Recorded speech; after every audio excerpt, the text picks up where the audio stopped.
If you're on crypto Twitter, you 100% of the time are going to be bombarded with 1,000 different tickers. Everyone's going to seem to have a better entry than you. The coin that you're trading didn't go up as much as the coin they are trading. Their coin is outperformed. Like you look at Don Alt right now, who's my friend. This is not a shot at Don Alt whatsoever, but he's like, I don't know why you trade anything but Bitcoin. Bitcoin looks better than everything else and blah, blah, blah. And that's totally fine. And he's right. Bitcoin has been outperforming Ethereum. That's fantastic. And if you were just having to buy one or the other over the last few months, Bitcoin was the better buy. But there's always going to be a higher beta play. Solana did even better than Bitcoin. Link is up 2x since June when I told all you fuckers to buy it. So the problem that you'll have when you're on Twitter is you're going to get bombarded constantly and you're going to say, okay, well, I'm long Ethereum and everyone else's coins are doing way better than mine. As much as it's nice to trade the higher beta asset, if you want to buy a coin, you want to buy the one that's going to go up the most. That's not always going to happen. Sometimes you need to buy the one where the setup is the most clear for you. So now obviously buying spot, you want to buy the highest beta coin. You want to buy the coin that's going to go up the most. But when you're day trading or margin trading, the percentage that the coin goes up kind of is irrelevant, because if I can get a 3-to-1 trade on Ethereum and you have a 3-to-1 trade on Bitcoin and our risk is the same, so we each risk 5K on our trade, meaning if we get stopped out, we lose 5K. If we're right, we make 15K. If I'm doing that on Ethereum and you're doing that on BTC might go up more than Ethereum, but we both made the same amount of money. Now for spot, that's a different conversation, right? If Bitcoin goes up 15% and Ethereum goes up 7% and we both bought the same amount of spot, you made more money. But then I'll say, well, Solana went up 40, so you should have bought sold. Someone's gonna say, well, this fucking random shit coin that you've never heard of went up 80%. There's always gonna be a coin that went up more. So sometimes you need to worry less about being like, I gotta be in the biggest mover. I gotta be in that coin that goes up the most. And if I'm not in the coin that goes up the most, I'm fucking failing. Find the coin where the chart is the most clear to you, where you can visualize and see the setup most cleanly. You know where you're entering and why. You know where this trade idea is wrong and why. You know where your target is and why. And if you think of it that way, you're going to have a lot less FOMO about being like, okay, well, Ansem has been spamming the feed with Solana and I didn't buy Solana. Who cares? Like, there's money to be made all over the place right now. Find the charts that you can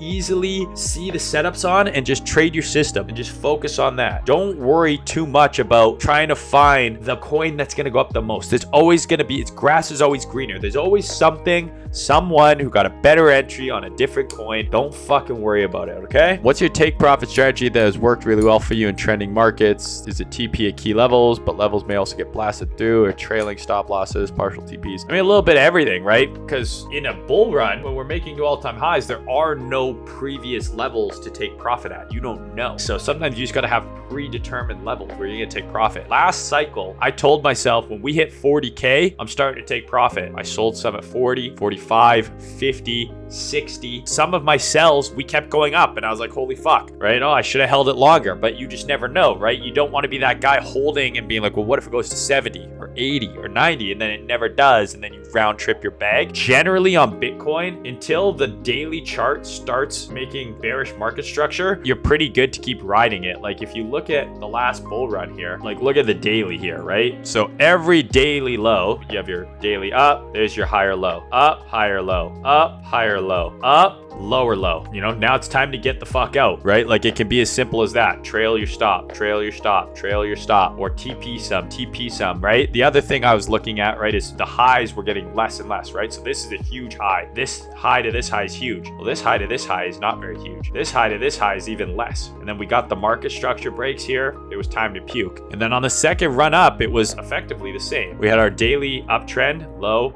high, higher low, higher high, higher low, higher high, higher low, higher high, lower low, right? Time to get out.